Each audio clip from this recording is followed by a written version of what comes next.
Lebron, Hayden Grove, Cleveland.com. Everybody's been saying that in the locker room that you practice those shots, do those things, just the crazy circus shots. How important is it to practice those shots for moments such as that one?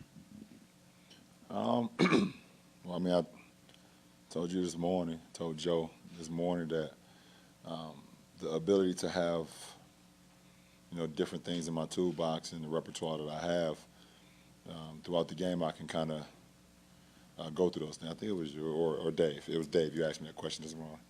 Sorry, Joe, you don't get the credit. So that's just another, instance in that game where I had an opportunity to go to something I practice or kind of mess around with and tinkering shots and things and finding angles and things of that nature. So I think that's what it just boiled down to. Joe Varden, Cleveland.com. For weeks, for months, we ask you questions about what this team can accomplish and can you get back to finals? Can you win it? Can you beat whoever in the finals? And we've never gotten an answer, and I don't necessarily want one now. But you've won 2 out of the last 3 home games like this. You're winning in the playoffs in all these different ways.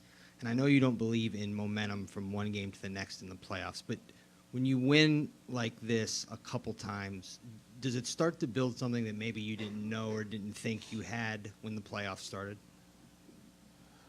I think, and I don't know. I don't think so. I mean, because it should have never came down to that point tonight. We had a really good lead to start the fourth, and we came out and just didn't execute and didn't play, the way we should have, and all the way to OG's 3. After Jeff Green's free throw, we didn't even get matched. And it was just mixed communication between Jeff Green and Kyle, where we didn't even get matched. They had no timeouts. We knew they could do nothing but push the ball if we missed a free throw, and we give OG basically a wide open shot after he pump fake. So, but at the end of the day, you have to do whatever it takes to win, and we found a way to get another win. So it doesn't matter how it happens. We just got to be a little bit better. That's basically what I'm trying to say. We got to be a lot better, especially coming in the game 4. Do you or are you starting to feel differently or better or whatever about this team than you did when the playoffs started? I feel good because we won tonight, and we've played some good ball, through 8 games. Obviously, we weren't that good in Game 6 of the Indiana series. But for the most part, we've been playing some good ball, especially defensively too. If you take our last game, in Toronto where they shot over 50%, defensively we've been in tune. Offensively, we still can play a lot better. But I think we're just trying to get better and better each and every game. Jason Lloyd, The Athletic, talked to you a little bit in the locker room, but when do you know the shot you're going to take or do? Because, like I told you, I thought you had a lane to the rim. So at what point do you decide, no, I'm going to do this crazy thing instead? You make me laugh, and then they get all these pictures, and no one ever knows why I was laughing because they don't put it underneath it. They just say LeBron James laughing. They don't say why you ask. You see what I'm saying? They don't say Jason Lloyd said crazy shot that made him laugh. I don't know. I have more than enough time to get the ball from one baseline to another. That's way more time than I needed. They did a good job of putting a little pressure on us in the backcourt, putting 2 on me at first, and then I was able to get open. When do I decide which shot I'm going to take? To be honest, sometimes I really don't know, but I trust every shot that I'm going to take because I work on every shot. So if sometimes – it could be a pull-up 3, as you saw in the Indiana series. It could be a drive, for a layup that I've had in the past. It could be a floater, like it was tonight, off the glass. I practice pretty much, every shot that I take in a game, and no matter if it's the first quarter or a game winner, I feel pretty comfortable with it. And kind of along the lines of what Joe was saying, I think you said a couple different times that just before the trade deadline, you sort of flipped your mentality on how you were approaching this team in the season. Have you had any sort of moment like that? Ty thought your demeanor changed throughout this postseason. Have you had that moment where, for whatever reason, your demeanor has changed throughout this particular postseason? Well, I mean, you guys know my demeanor changed in the postseason, no matter what's going on. I mean, with the during team. the postseason, not Oh, from, during the yeah. postseason. From the start of Game 1 in Indiana until now, it looks like something's different with you. I don't know. I don't think so. I think, before the All-Star break, that's when I kind of just was like, listen, whatever it is it's going to be, we got to try to make the most out of the team. And this is even before we even made the trade. I talk to you guys every day, and I told you how I was feeling, and this is how it was going to be, and let's just try to make the most of the season. So I've been in a really good place since then, to be honest. Jeff Zilgate, USA Today. Given the time and score, LeBron, what do you like about taking the ball out of bounds at that end with 8 seconds compared to having the opportunity to inbound at half court? And then the second part of it, what's the degree of difficulty on that shot, maybe compared to even the three-pointer against Indiana? Well, T. Lue was the one who told us, let's take it full court, knowing that I have more than enough time to get the ball up the court. By us doing that, it doesn't allow a defense to kind of sit and see what you're going to do because you're going at such a fast pace. So they can't really load, they can't double team because one shot can lose you the game and you give up a wide open look. Most likely, you're not going to like the results of that. Even if it's us playing defense, you don't want to double in that case with a tie game. The level of difficulty of that shot, it is very difficult. Don't try it at home, Jeff.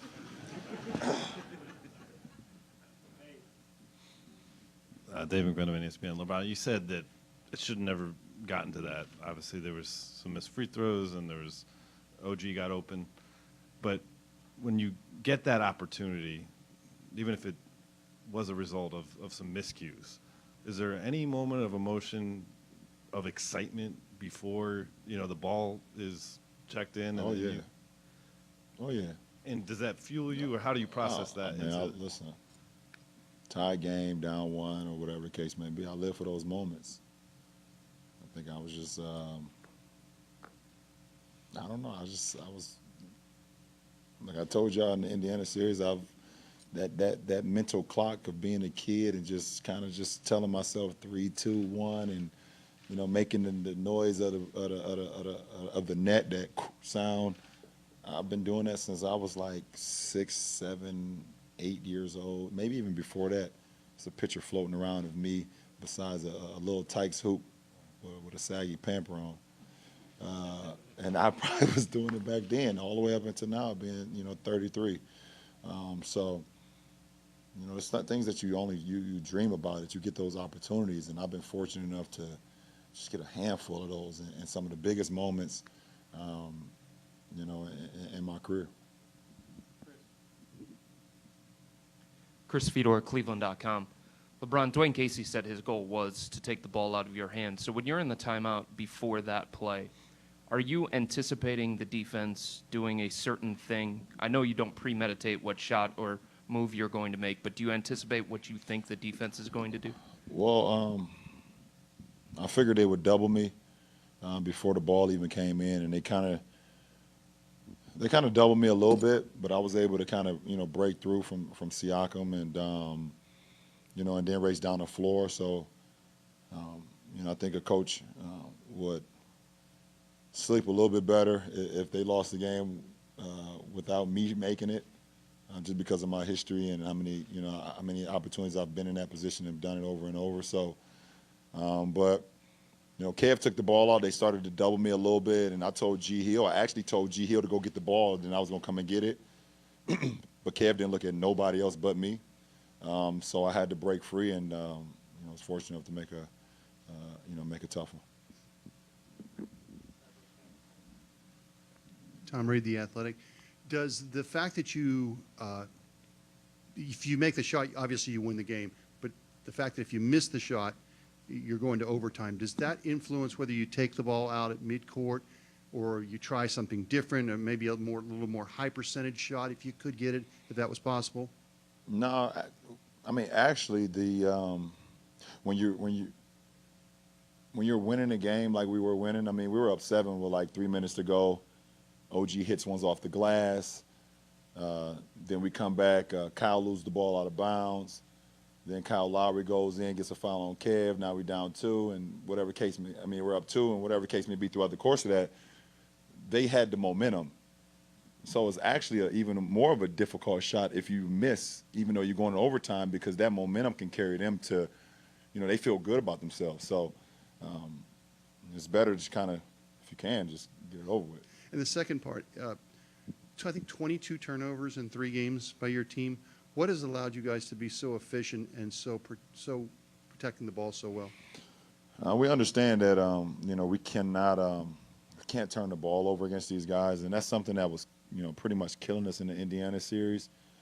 Indiana was turning us over, and they were getting out and flying, and we couldn't get matched up. So, we just came into this series understanding it's much better if we're able to get shots up and not allow them to get in transition. And I mean, they even with our 10 turnovers or 12 turnovers, they had 11 points off of it. So, we keep it to 10 and below, or 8 or below like we've been doing, then it's going to be a good, possible good chance for us to score offensively. Steve Ashburn, NBA.com. Toronto dialed up the physical play today. They changed their lineup. They changed some of their defenses. What did you see and feel from them tonight, and what does that suggest for Game 4? No, they did. You said it perfectly. They turned up their aggressiveness. They picked up full court, even though they did that in Game 1 and Game 2 as well. But they were just a little bit more, physical with their approach. They changed their lineup, and I think it worked well for them. So we don't know what they're going to change for Game 4. We just have to be ready for it. We probably have our same lineup. We're going to have some of our same coverages.